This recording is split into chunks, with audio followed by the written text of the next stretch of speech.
Hey friends, this is Wayne over at the Ram Man Inc. We's out here in Colfax, Louisiana at Mudfest.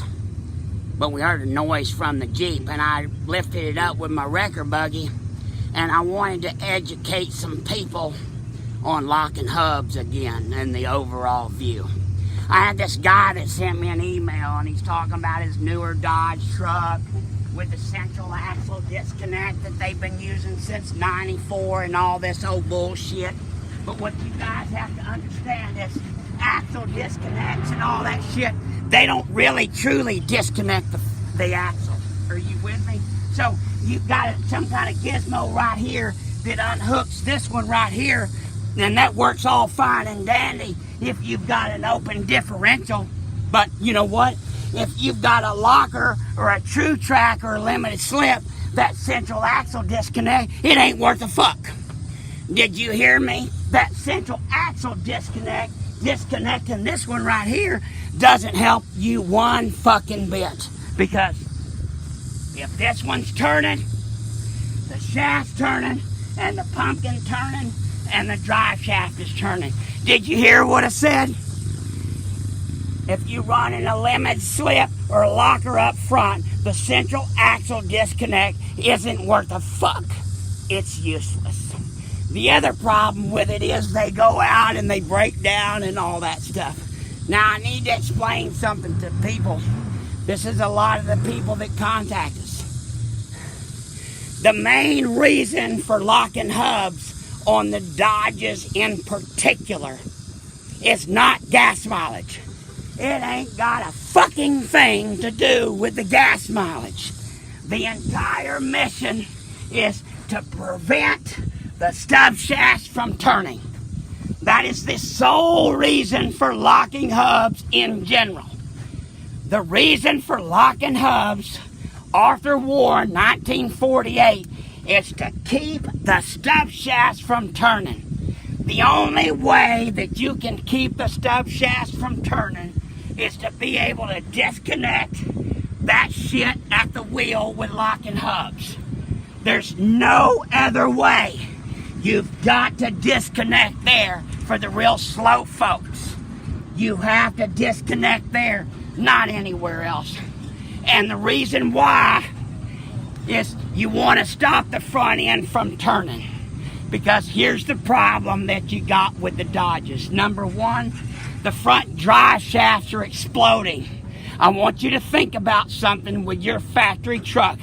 When you're going down the highway at 70 miles an hour, these things are turning at 17, 18, 1900 RPM. I want you to think about your U-joints right there.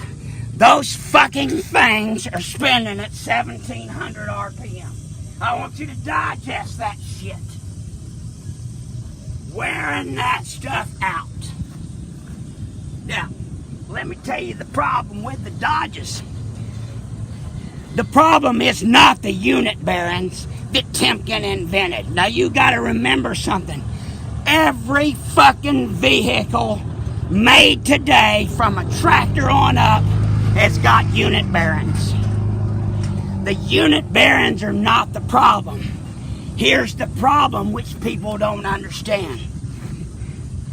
When the stub shaft is turning, it's like anything that's spinning. Whether it's a lathe, whether it's a bullet, or whether it's an arrow. When something is spinning at a high rate, it is very difficult to alter its trajectory. It wants to spin straight. So, look guys, when this stub shaft is straight and the U-joints are perfectly at zero, this wheel bearing is not under any more load. But as soon as you turn your front wheels any degree off a center, you are asking that stub shaft goes through the bearing. You are asking that unit bearing to move that shaft. You're asking that unit bearing to move that bullet in flight. That's what's wearing out the bearings on the Dodge trucks.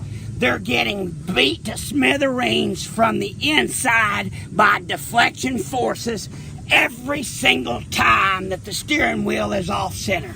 That's why Fords aren't replacing unit bearings all the time like Dodges, 60, 80, 100,000 miles. No, the forums aren't full of Super Duty Fords with burned up unit bearings because they've got locking hubs. Let me say that again for the really slow folks. You don't have Fords burning up the unit bearings all the time, because think about something. If something is stationary, theoretically, it has no wear other than the environment, like metal right here rusting. If something is not in motion and it's completely stationary, there is no wear and tear. So, you have no wear and tear on this if it never moves. Zero, theoretically. So, that's why locking hubs are the only thing that truly works.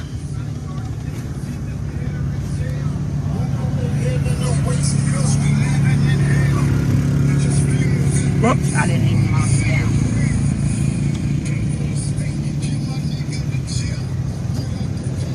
Now, it's engaged. Locking hubs are the only thing that works 100%. And I tell you what, I'll add something on. Not only are the drive shafts exploding on the Dodges, you Google the transmissions and the transfer cases exploding. Dodge has been trying to keep that a secret since 2006. Dodge has been trying to keep that a secret since 2006. That's why they all have a sticker on the fender well says you gotta lube that fucker at every oil change. And it's impossible to lube some of them. So, there you go, my friends. The hubs, the efficiency, and the gas mileage, that is a secondary attribute. The primary attribute of locking hubs is the front end, axle, pumpkin, drive shaft, front side of the transfer case stays brand new. It's effectively brand new. And the only time it has wear and tear is when you lock the hubs. Let me say that again. Whether that's 5 minutes a year or whether it's 3 hours a year, the components are brand new. So, when this stuff's driving all the time and these U-joints are all wore out on a 100,000-mile truck, and you do get stuck with the trailer or at the boat ramp or something, and you engage that stuff, and the U-joints pop and they break and leave you stranded, that's why. Because you didn't even know it, but the some bitches are all wore out because they got 100,000 miles on them, spinning at 1,800 RPM. You'd be fucking wore out too. God bless you, God bless America, and happy locking hubs.